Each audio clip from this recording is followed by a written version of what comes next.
ఒక రౌడీ ముఖ ఆ రకంగా మాట్లాడు. మీకు కావాలంటే వందలాది రికార్డింగ్లు పంపిస్తాను, అన్ని ఛానళ్ళకు పంపిస్తాను. అన్ని ఛానళ్ళలో కూడా మీరు అన్నీ ప్లే చేశారు అవన్నీ. కాబట్టి అది కాదండి, దయచేసి ఇప్పటి కూడా జీవన్ రెడ్డి మాజీ శాసనసభ్యుడికి చెప్తున్నా, ఏమేమైతే అక్రమాలు చేశారో, 100 కోట్లు కొల్లగొట్టారో అవన్నీ దయచేసి తిరిగి కట్టండి మైనింగ్ డిపార్ట్మెంట్కు. ఈరోజు మైనింగ్ కూడా సీజ్ చేసింది, ఇంకా చాలా ఉన్నాయి. ఏదైతే ఉన్నదో సిబిఐకి కూడా పెడుతున్నాను. మొత్తానికి జీవన్ రెడ్డి గారిని నిద్ర లేకుండా చేయడమే ప్రధాన లక్ష్యంగా పెట్టుకున్నారు. ప్రజల సొమ్ము ఎవడు దోసుకున్న నిద్ర లేకుండా చేస్తానండి. ఓకే, అతనే కాదు, ఇప్పుడు తెలంగాణ అసెంబ్లీలో పోరాడేది జీవన్ రెడ్డి గురించి కాదు నేను. తెలంగాణలో ఎవడెవడైతే ప్రజల సొమ్ము దోసుకుంటున్నాడో, ప్రజల సహజ సంపదను కొల్ల కొడుతున్నాడో ఎవరిని వదలను. మీరు ఒక జీవన్ రెడ్డి అయిపోయింది, జీవన్ రెడ్డి మాజీ శాసనసభ్యుడు, మాజీ శాసనసభ గురించి ఎక్కువ మాట్లాడడం కూడా ఇబ్బంది. తెలంగాణ వ్యాప్తంగా చెప్తున్నా, రాజకీయ నాయకులు చెప్తున్నా, ఏ పార్టీ అయినా కావచ్చు, దయచేసి ప్రజలకు చెందాల్సిన సహజ సంపదని కొల్లగొట్టకండి. మీ ఖమ్మం గ్రానైట్ క్వారీలు కావచ్చు, కరీంనగర్ పింక్ గ్రానైట్ క్వారీలు కావచ్చు, వరంగల్ ఉన్న క్వారీలు కావచ్చు, ఇసుక క్వారీలు కావచ్చు, అన్ని తవ్వుతాను. ధర్మంతో వ్యాపారం చేయండి, న్యాయంతో పన్నులు కట్టండి, ప్రజలకు మౌలిక వసతులు ఏది మరి ప్రజలకు ఎక్కడికి వెళ్తే వాళ్ళ డబ్బు?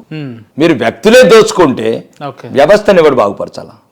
ఏం లేదు, అప్పులు చేయాలి, రేపు ఫ్యూచర్ భవిష్యత్ తరాలని తాకట్టు పెట్టాలా. ఇంతకుముందు తాకట్టు పెట్టి ఈస్ట్ ఇండియా కంపెనీకి అమ్మాం దేశం. మరి ఇప్పుడు ఏ కంపెనీకి అమ్ముదాం? ఇంతకుముందు భారతదేశం తాకట్టు పోయిందా? ఎవరు పెట్టారు? బహదూర్ షా గారు చివరి పెట్టాడు మొగలై. లాస్ట్గా కూతురు ట్రీట్మెంట్ గురించి తీసుకొచ్చి ఈస్ట్ ఇండియా కంపెనీ తీసుకొచ్చి కలకత్తాలో వ్యాపారం చేసుకోమని, మద్రాస్ పోర్ట్లో వ్యాపారం చేసుకోమని ఈస్ట్ ఇండియా కంపెనీ చివరికి ఏం చేసింది? ఈస్ట్ ఇండియా కంపెనీ దేశాన్ని ఆక్రమించింది, దేశాన్ని 200 సంవత్సరాలు కుళ్ళబొడిచింది, దోచుకుంది. ఎక్కడికి పోయింది కోహినూరు వజ్రాలు? గుంటూరులో దొరికిన కోహినూరు వజ్రం, హైదరాబాద్ గోల్కొండ నవాబ్ దగ్గర ఉండాల్సిన కోహినూరు వజ్రం, ఎలిజబెత్ రాణి కిరీటం ఎట్లకి వచ్చాయి. అంటే మళ్ళీ దేశాన్ని నమ్మేద్దామా? అద్దా మళ్ళా మనం చెరబట్టినా, మన భార్య బిడ్డలు ఇట్లా చెరబట్టినా, మళ్ళా రజాకార్ పరిపాలన వచ్చి నగ్నంగా బతుకమ్మలు ఆడియాలా? ఆడే ఎక్కడ? బైరాన్పల్లి వెళ్ళావా ఎప్పుడన్నా? వెళ్ళండి బైరాన్పల్లి, అక్కడ చూడు ఏం చేశారు. 94 మంది యువకులు అధికారికంగా 1000 మంది యువకుల్ని తుక్కుడలు చేశారు. చేసి వాళ్ళ భార్యలతో నగ్నంగా బతుకమ్మలు ఆడిచిన చరిత్ర రజాకార్లది. మళ్ళీ రజాకార్ పరిపాలన కోరుకుంటున్నారా? ఇదేనా ఎంఐఎంఎల్ రజాకార్ పరిపాలన అంటే? మేము అదే అడుగుతున్నాం. హిందువులకు ఇదే చెప్తున్నాం, ముస్లింలకు ఇదే చెప్తున్నాం. దయచేసి మళ్ళీ నగ్నంగా బతుకమ్మలు ఆడించకండి మా భార్య బిడ్డల్ని. రాకేష్ అన్న, మీరు ఇంటర్వ్యూ స్టార్టింగ్లో మాట్లాడుతూ ఆర్మూర్ అభివృద్ధి అనే ధ్యేయం అన్నారు కదా, కానీ మీ పార్టీ చూస్తే రాష్ట్రంలో అధికారంలో లేదు. ఎటు మీ నియోజకవర్గాన్ని అభివృద్ధి పదంలో నడిపేయడానికి కాంగ్రెస్లో ఏమైనా వెళ్ళే ఆలోచన ఉందా నియోజకవర్గం అభివృద్ధి కోసం? నేను ఒకటే చెప్తున్నాను మీడియా ముఖంగా, నేను భారతీయ జనతా పార్టీలోకి వచ్చాను. నేను రాజకీయాలు ఉన్న రోజులు భారతీయ జనతా పార్టీ ఉంటాను, లేదు రాజకీయాల నుంచి నిష్క్రమిస్తాను. అందరు ఎమ్మెల్యేలు మొదటగా అట్లా, అది కాలం నిర్ణయించాలి. అది ఇప్పుడు రెండోది, ఇంతకుముందు కూడా చెప్పాను, నాకు టీఆర్ఎస్లో రాజ్యసభ ఇస్తామన్నారు, వెళ్ళలేదు. అది అంటే కుటుంబ పాలన కాబట్టి ప్రజాస్వామ్యం. కాంగ్రెస్ వాళ్ళు కూడా ఇస్తామన్నారు, వెళ్ళలేదు. అప్పుడే ఇస్తామన్నారు క్యాబినెట్, వెళ్ళలేదు. నేనేదో ఒకటి అన్న, ఇంత తక్కువ సమయాల్లో రాకేష్ రెడ్డి గారు రాజకీయాల్లోకి వచ్చి బీజేపీ పట్ల ఇంత ఆకర్షితులయ్యారు అని అంటే దీని వెనకాల ప్రధాన కారణం ఏంటి? దేశమే లేనప్పుడు మనం ఎక్కడ ఉంటామని. ఈరోజు బాంబుల భయం లేకుండా, బ్లాస్టింగ్లు లేకుండా దేశం ఒక భద్రత ఉందంటే గౌరవనీయ ప్రధానమంత్రి నరేంద్ర మోడీ గారి నాయకత్వం వల్ల, భారతీయ జనతా పార్టీ వల్ల, అమిత్ షా గారు, అజిత్ దోవల్ లాంటి వ్యక్తుల వల్ల. ఇంకా అంటే భద్రత. కేంద్ర ప్రభుత్వం ఏర్పడిన తర్వాత కేంద్ర సెక్టార్, కేంద్ర సంస్థలు అన్ని కూడా ప్రైవేటైజేషన్ చేస్తున్నారు అని చెప్పేసి, అంటే ఇప్పుడు 55,000 కోట్ల నష్టం అండి వైట్ ఎలిఫెంట్ ఎయిర్ ఇండియా అంటే. ఇంకెన్ని పేద ప్రజల డబ్బు ఎన్ని రోజులు ఇవ్వాలి దానికి? అప్పటికి 8 ఏళ్ళు ఇచ్చారు, 5,000 కోట్లు, 5,500 ఎంతగానే ఇవ్వాలా? అంటే అంటే మాది పోతా. బీజేపీ ప్రభుత్వం ఏం పోతుందండి, అంటే వాళ్ళు కాదు. కాంగ్రెస్ ప్రభుత్వం అంటే వాళ్ళు అలవాటు చేసింది, మొత్తం అప్పుల కుప్ప చేసిందండి దేశాన్ని. లక్షల కోట్ల స్కామ్, 2G స్కామ్ 176,000 కోట్లు అండి. సార్ గేమ్స్ ఏ స్కామ్ లేదు చెప్పు. వాళ్ళు ఏం దేశాన్ని ఏ స్కామ్ చేయలేదు వాళ్ళు. బీజేపీ చేయలేదు, ఒక్క స్కామ్ లేదు, ఒక్క స్కామ్ లేదు, ఒక్క అవినీతి లేదు 10 సంవత్సరాల నుంచి. అరే చిన్న ఉదాహరణ చెప్తానండి, నరేంద్ర మోడీ గారి నాయకత్వము, అతని వచ్చిన యోగి ఆదిత్యనాథ్ గారు UP chief minister, second time సొంత చెల్లెలు టీ కొట్టు నడుపుకుంటుందండి. అది మా భారతీయ జనతా పార్టీ అంటే.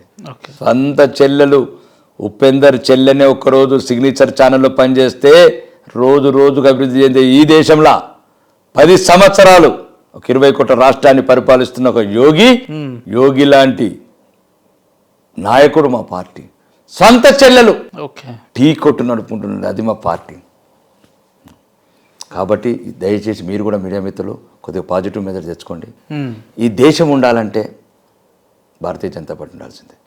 ఈరోజు టీఆర్ఎస్ పార్టీ కుటుంబాన్ని గురించి పెట్టుకున్న private limited party, Congress party అది గాంధీల గురించి పెట్టుకున్న పార్టీ, డిఎంకే పార్టీ కరుణానిధి కుటుంబం గురించి పెట్టుకున్న పార్టీ, శివసేన పార్టీ ఉద్ధవ్ ఠాక్రే గురించి పెట్టుకున్న పార్టీ, ఇంకా తృణమూల్ కాంగ్రెస్ మమతా బెనర్జీ అల్లుడు గురించి పెట్టుకున్న పార్టీ. ఈ దేశంలో దేశం గురించి, ధర్మం గురించి, న్యాయం గురించి దేశం ఉన్నంత వరకు ఉండే పార్టీ ఒకటే ఒక్క పార్టీ, భారతీయ జనతా పార్టీ. దయచేసి మీరు కూడా భద్రంగా ఉండాలా. గోకుల్ చాట్ల బాంబ్ బ్లాస్టింగ్ కావద్దు, దిల్సుఖ్ నగర్ బస్ డిపోలో బ్లాస్టింగ్లు కావద్దు, లుంబిని పార్కులు లేజర్ షోలలో అమాయకులు చచ్చిపోవద్దంటే దయచేసి కాంగ్రెస్ ఉండద్దండి దేశంలో. కాంగ్రెస్ ఉంటే మత కులాలు, దేశ విభజన, దేశం ధ్వంసం, తాజ్మహల్ హోటల్ లాంటి వందలాది మంది ఆర్డీఎక్స్ ఇంపోర్టు ఈ దేశానికి మంచిది కాదు. ఇప్పుడు గెలిచిన బీజేపీ 8 మంది ఎమ్మెల్యేలో 8 మంది ఎమ్మెల్యేలు గత ఎన్నో ఏళ్లుగా పార్టీకి సేవలు చేసుకుంటా ఉన్నారు. కానీ ఆ 8 మందిలో ఒకే ఒక ఎమ్మెల్యే అత్యంత షార్ట్ టైంలో వచ్చి ప్రజలలో ఉండి గెలిచిపోయి ఇప్పుడు రాష్ట్రంలో ఒక యూత్ ఐకాన్గా నిలిచిండు. అతనే రాకేష్ రెడ్డి గారు. ఆయనకు ఎట్లా సాధ్యమైంది ఇదంతా? చిన్నప్పటి నుంచి దేశం అంటే ఇష్టం. చిన్నప్పటి నుంచే కథలు చదవటం. మౌర్య డైనస్టీ, గుప్తా డైనస్టీ, ఎట్లయితే గుప్తా డైనస్టీ నుంచి చాణక్యుడు చంద్రగుప్తుని కింగ్ చేస్తాడు, తర్వాత బిందుసారిని కంటిన్యూ చేస్తాడు కొడుకు, తర్వాత అశోకుడిని, అక్కడ శాలివాహనులు, శాతవాహనులు, కాకతీయులు, ప్రతాపరుద్రులు. దరిద్రం పట్టింది దేశానికి ఎప్పుడైతే ప్రతాపరుద్రుడు సొసైటీ చేసుకున్నాడు. అప్పటి నుంచి కాకతీయ డైనస్టీలో పోలో ఆల్రెడీ వచ్చేసి చరిత్రని బాగా క్షుణ్ణంగా చదివినట్టున్నారు. దేశం అంటే ఇష్టం, బాగా అనర్గళంగా మాట్లాడుతున్నారు. దేశం అంటే ఇష్టం, దేశం అంటే ఇష్టం, నా నేల అంటే ఇష్టం. కోట్లాది మంది వచ్చింది నేల గురించి, కోట్లాది మంది. వెళ్ళండి ఛత్తీస్గఢ్, వెళ్ళండి చాలండి, వీరప్రతాప్ లాంటి నేలను, కుంభాల్గర్లో పుట్టిన నేలను సందర్శించండి.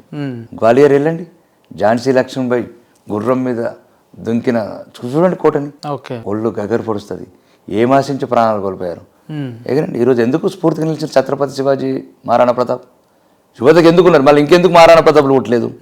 వీర శివాజీ తర్వాత ఇంకో శివాజీ ఎందుకు పుట్టలేకపోతున్నాడు ఈ దేశంలో? పుట్టాలి, తరంకొక్కడు పుట్టాలి, తరంకొక్కడు వీర శివాజీ పుట్టాలి, తరంకొక్కడు వీర మహారాణా ప్రతాప్ పుట్టాలి, ఝాన్సీ లక్ష్మీబాయిలు పుట్టాలి. ఇట్లాంటి వాళ్ళు కాదు లిక్కర్ స్కాములు, బాటర్ల స్కాములు కాదు పుట్టాల్సింది. 2G స్కామ్ల కనిమొలి లాంటి కాదు పుట్టాల్సింది. లిక్కర్ స్కామ్ల కవిత లాంటి వాళ్ళు స్కామ్లు కాదు పుట్టాల్సింది ఝాన్సీ లక్ష్మీబాయిలు ఈ దేశంలో. అర్థమైందా? దయచేసి ఈ దేశం అంటే ప్రేమ, ఈ దేశంలో ఈ మట్టి అంటే ఇష్టం. ఈ మట్టిలో కలిసిపోతాం, ఎప్పుడో ఒకసారి మట్టిలో కలిసిపోవాల్సిందే. చాలు వ్యక్తిగత జీవితం చాలా సంపాదించుకున్నాం, ఏసీ కార్లలో తిరుగుతున్నాం, ఏసీ మేడలలో ఉంటున్నాం, మంచి సౌకర్యవంతమైన జీవితం ఉంటున్నాం. ఇంకా జీవితం అంతా ఈ దేశం, ఈ పార్టీ, ఈ ప్రజల గురించే నా జీవితం అంకితం. ఎన్నికల ప్రచారంలో భాగంగా బీజేపీ నాయకత్వం మాట్లాడుతూ మేము డిసెంబర్ 3వ తారీఖు అధికారంలోకి వస్తున్నాం అన్నారు. కానీ తీరా చూస్తే 8 మందికే పరిమితం అయిపోయి ఈ 8 మంది గెలవడమే మహా గొప్ప అన్నట్టుగా బీజేపీ సంబరాలు చేసుకుంటుంది. దీన్ని ఎట్లా అర్థం చేసుకోవాలి?